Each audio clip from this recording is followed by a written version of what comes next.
everybody. I'm Larry Ridley, and this is the NFL on EA Sports. It was a tremendous passing display that this man put on last week. Short, deep, intermediate. He made all the throws, and he had the yards to prove it, not to mention the win. He's riding high coming into this game. It's the Steelers going up against the Broncos. So let's get you out to Denver for the call of our game. Here are Brandon Guyton and Charles Davis. Larry, we are at the foot of the Rockies, Denver, Colorado, as you get a look at Sports Authority Field at Mile High. Straight ahead, it's a matchup of unbeatens between the Pittsburgh Steelers and the Denver Broncos. And hello again, everyone. Brandon Guyton alongside Charles Davis. And Charles, we look at this Bronco team.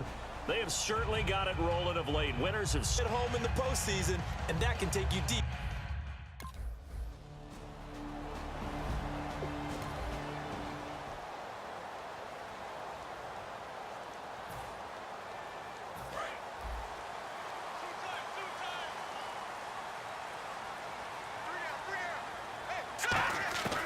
They'll try and start this drive in the air. This one complete to Niles Paul. And they're able to get this one across the 35.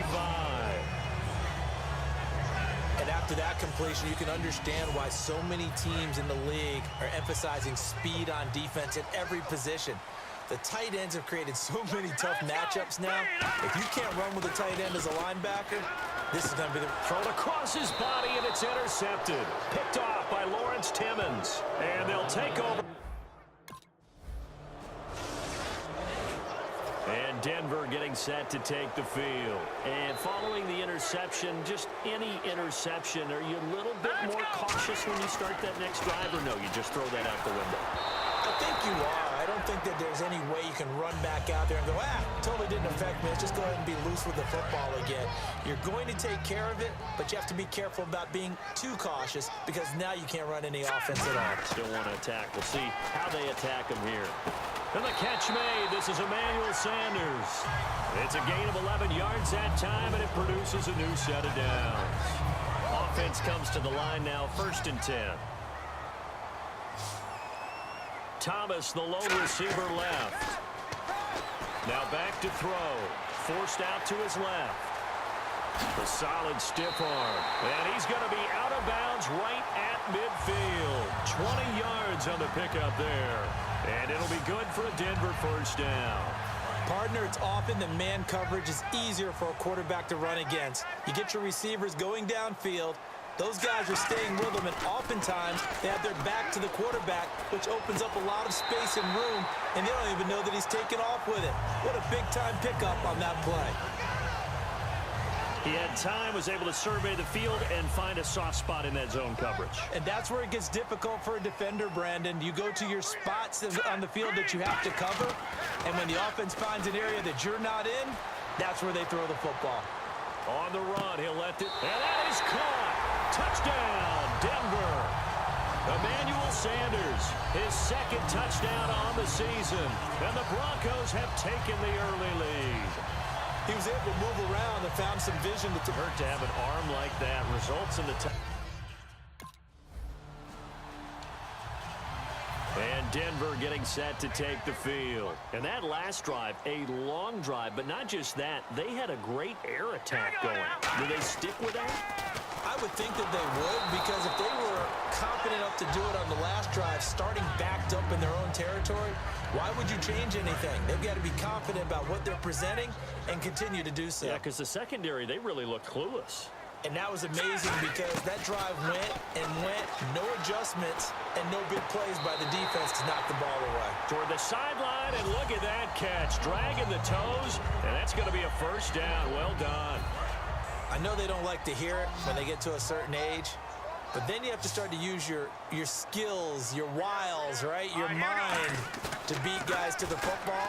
And getting your toes tapped in bounds definitely qualifies as that, doesn't it? The veteran showing he still has the agility. And the play goes for 19 yards, gives him a new set of downs. One thing I can say pretty safely, that route is not called if you don't have a guy who can throw the ball and put some mustard on it. Because if you're going to lollipop it in the middle of the field, bad things usually happen. It takes a strong-arm guy who can rifle it in there, and they were able to successfully complete that one. Paul bringing it in.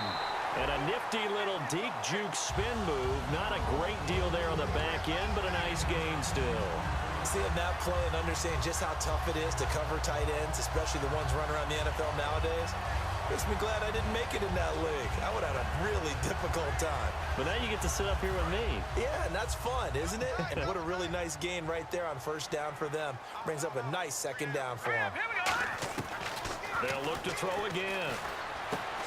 It's a short one here, complete to the tight end. And he'll be a couple yards shy of the red zone here at the 22-yard line. All right, I'm doing my rudimentary math here. That's his third catch here in the first quarter. I don't know if it's just game plan or he's just finding his way open. And maybe a little of both. They'll come out in the pistol. Back alongside Charles Davis, I'm Brandon Gaudin. It's Bronco football to begin quarter number 2. And they're on the move here. They've got it 1st and 10.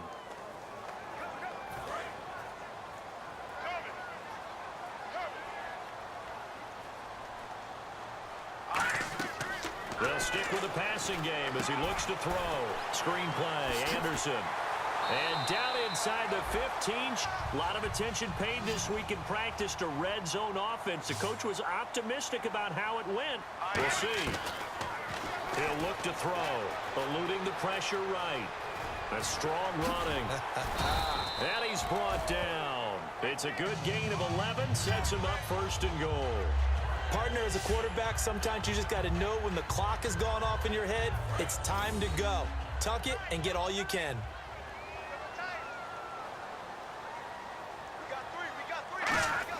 Back to throw.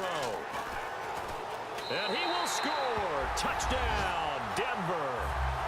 It's their quarterback with touchdown number 23 here on the year. And the Broncos have taken the lead. As a former defender, I would be angry as well. Could not get off the field. Well-executed offensive drive. No matter what the defense tried, they couldn't stop them.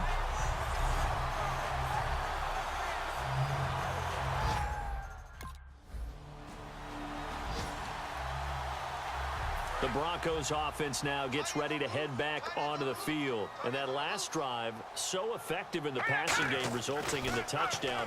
Maybe not many people were focused on the trenches. There was good protection there. Excellent protection. So now, defensively, you've almost got to get down into those starters blocks like you're a sprinter. Get lower than those guys on offense and find a way to roar through them or around them to get into the face of the passer. Easier said than done, though. Way easier said than done. But they've got to try something because right now they're just cutting them to shreds. Give them 3 yards and a fresh set of downs. That was an excellent job of recognizing the situation. His first read wasn't there. Heck, his second read wasn't there. But he bought himself a little extra time scrambling out of the pocket, got to the sticks, and picked up the first down. Throwing middle, but it's incomplete. Looked like they had an opportunity for a big play across the middle, but he didn't have the concentration or the focus necessary and dropped it before he could haul it in. And on the outside, they're playing press coverage.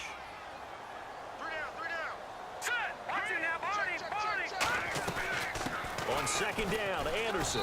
And nowhere to run on the interior of that defensive line. He'll get back only to the line of scrimmage. No gain on the play, and it'll bring up a 3rd down. Big boys down there in the trenches, and a nice play to stop them cold. Nothing there. Yeah, when you talk about big boys, you're talking about those defensive tackles, those nose tackles. They're not just big. They're into a double team, and it's intercepted. A great read, and it's picked. So the Broncos coming out now. And following the interception, we'll see what they can put together on this drive. I hear my old college coach right now. He always used to tell us before every game, the team making the fewest mistakes will win. What they're hoping is that last mistake is their only one of the game. Coaches, that's all they talk about, turnovers, right? Minimizing those and maximizing opportunities. Back to throw now on 1st down. Flushed out right. And some room to roam now. Nice stiff arm. Underused, but still effective. They get 25 yards out of that one. And it'll be good for a Denver 1st down.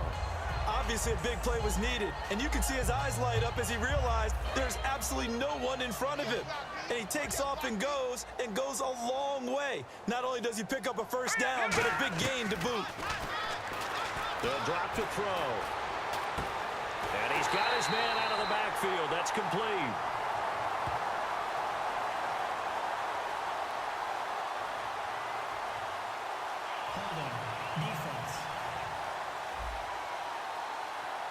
So the grab there by the defense, the holding penalty called. 5 yards on the pickup. They'll look to throw now on first down. Sanders has it over the middle. And taking it to the 15-yard line before he's brought down.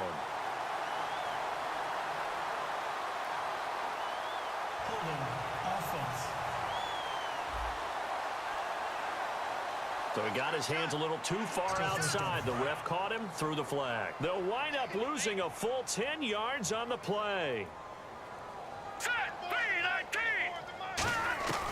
Out of the gun, they'll look to throw.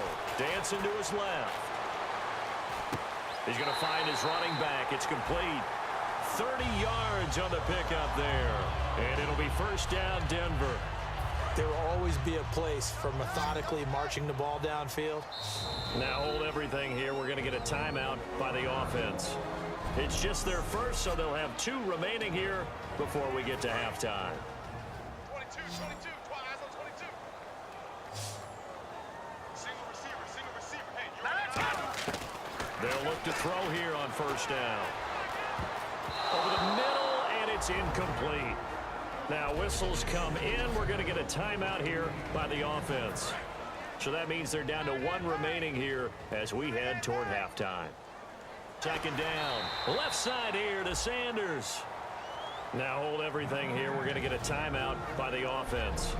And with halftime on the horizon, they'll be out of timeouts from here forward.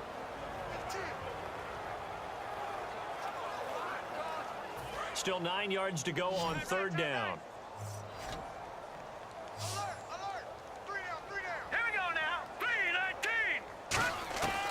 Again, he'll drop to throw. And this is caught for a Bronco touchdown. Their dangerous wide receiver hitting double digits with his 10th touchdown of the season. And the Broncos are an extra point away from taking the lead. After nearly 30 minutes of football, that touchdown puts us in a position where if they make the extra point, we're right back to even.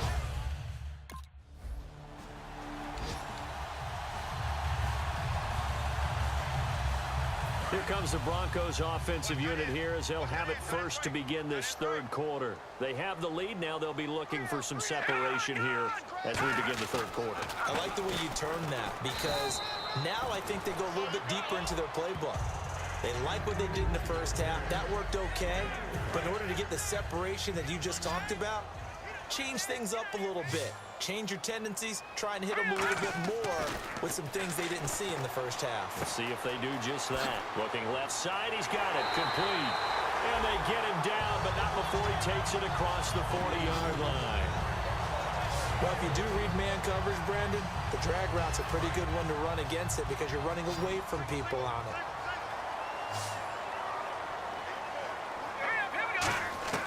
Now on first down, he'll drop to throw it. Escaping the pressure right.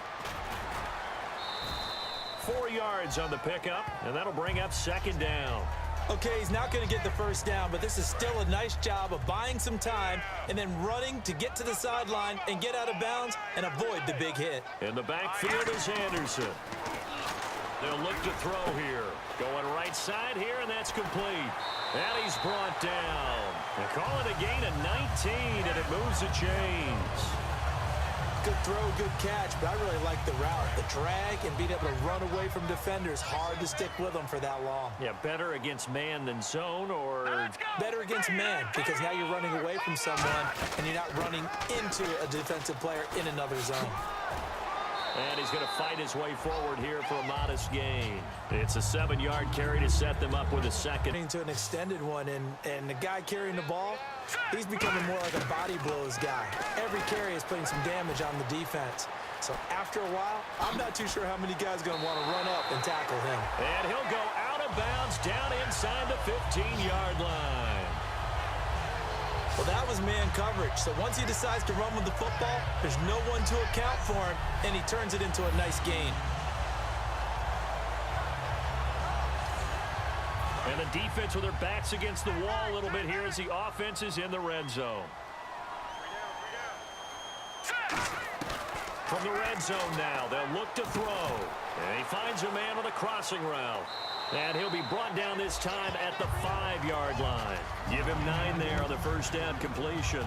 Never make the mistake that the slot receivers, especially the little guys like we're watching here, are just quicker than fast. A lot of them combine quickness and speed, and they catch a lot of footballs, as we just saw there. They'll look to throw. And no escaping this time as he'll go down. They got him for a sack. Now whistles come in. We're going to get a timeout here by the offense. It's just their first, so 2 remaining as they burn one here in this third quarter. And it looks like we've got a dime set here defensively. 6 DBs in the game. That is caught at the 7-yard line. And he'll take it into the end zone for a Denver score. Their dangerous wide receiver with his first career NFL touchdown. And the Broncos will extend their lead. So that's the rookie's first trip to the end zone, and I think it's safe to say one he'll always remember. Oh, without a doubt. That one is going to be imprinted. The Bronco offense now set to come back out onto the field. Good drive last time. Really effective passing the football. Do you maybe mix it up, now go to the ground game and surprise the defense a little bit? I would anticipate the defense making some changes, but I wouldn't necessarily just absolutely go in the opposite direction. They're doing so well throwing the ball. Yeah, why I wouldn't change it up until they showed me a reason to do so. And now this is back-to-back weeks that he has treated us with a really solid performance. We know he's great. We expect it. But this is pretty special what we're watching here. We're watching a guy in total command. And no escaping this time as he'll go down. They got him for a sack. Javon Hargrave in there to drop him, and it'll be a loss of about 8. Look at him. And that is caught. Touchdown, Denver. Niles Paul, his 3rd touchdown now on the year. And the Broncos will add on to their lead. Well, that's what I call an answer right there. They gave up a sack on the previous play. How about what they did to finish things off, turning it right back around? That's the response, and that O-line feels a lot better now.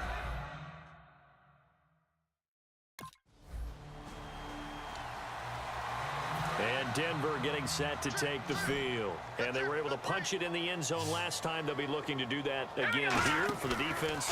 Obviously, they'll be looking to stop them from punching it back in the end zone. It always is punch-counter-punch, isn't it? And which team has the advantage? Well, let's just go back. Last time on offense, they rolled downfield, get into a good rhythm. You can see a little more bounce in and out of the huddle. You can see the sideline really get into the game. So defensively, you're thinking to yourself, how do we take that away from them? How do we get the advantage back? Let's see what they come up with. I think pressure is always the first way to go. You love pressure. I love it. We'll see if they dial it up this drive. All right, say it with me now. There's a lot of different words we come up with. Maybe we go back and forth after that play, getting his toes tapped down to make that catch. Crafty. Yep. Wiley. Oh, definitely. All the veteran names. You name it. Has every move in the book and continued to get better throughout his career so he can make that type of a catch. A 5-yard gain, and now they're set up 1st and goal. And a good quarterback facing zone coverage. If he has just a little bit of time to survey the scene, that's what's going to happen. No doubt about it. If there's no pressure, he's going to continue to pick them apart because he'll have all that time to find someone open downfield. He can only cover for so long. So maybe they want to go to a zone blitz scheme, get a little bit more pressure. Remember when Carolina did that against Denver? They lost the game ultimately. They dropped the defensive end out, and he ended up with an interception in that game in Super Bowl 50. Maybe some sort of scheme like that to try and get more pressure at the passer. So they'll try again with Anderson. They juked him. Call it a gain of a yard as they get a little bit closer here. It's 3rd and goal. The 4th quarter here, they've got the lead. They want to keep it on the ground. That's what they're doing. Smart football. Keep the clock grinding. Keep it going. But you got to figure now, they're going to see more people stacked up at the line of scrimmage as they try and bleed it out. And the D has an extra defensive back here on a very important 3rd down. Definite pass here. Buying time to his left. He can run for it, and he will. Give him 3 on the play, and that will bring up an... Here late, they protected their home turf well, didn't they? They certainly did, partner, and just think about how good that feels because every team has a goal when they start the year to win at home, all right? And sometimes you don't win all of them, but they managed to get that done today. Just think about your routine stays the same. Everything's familiar. You feel right going into the game, and they translated that into a win. They did indeed. They protected the home field, and now the final stages.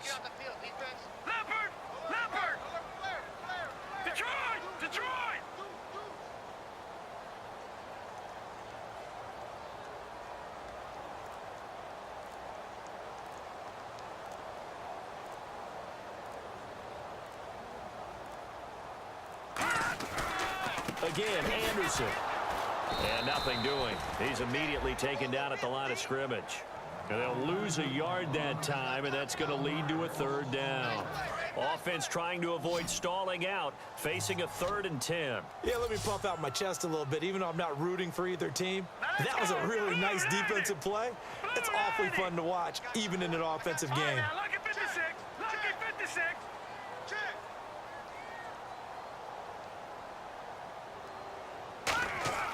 On 3rd down, he'll drop to throw. Sanders has it over the middle. And he's going to have the 1st down as he's marked down just shy of the 20. Give him 12 yards on that one. It earns him a fresh set of downs. And certainly a valuable tool to have in your kit, Emmanuel Sanders, and he's shown us quite a bit in this one. And that's why they wanted to use him immediately. You know they come out of the locker room saying, let's get the ball to him, get our offense jump-started. And in this case, it's worked throughout the game. Thus, they have the lead. Well, I know at points in this when you wanted to close your eyes because of all the points that were being put on the scoreboard. You're a defensive guy, but it was a fun little track meet, wasn't it? It was, and you know the people who really enjoyed this game? They're the ones that like going to batting practice at the Major League Baseball parks, right? Seeing the 14-11 game, that sort of deal. That's right up their alley with what we saw in this one. So for Denver, their winning ways continue as they get it up to 7-0. And they'll get to stay put for a few days as they'll host the Buffalo Bills next week. Meanwhile, for the Steelers, they fall for the first time this season after 6 wins to start the campaign. And they'll get a home date next week against the San Diego Chargers. So that'll do it for us. For my partner, Charles Davis, and all the hard-working men and women on our crew, I'm Brandon Gaudin. You've been watching the NFL right here on EA Sports. The Broncos are winners as we...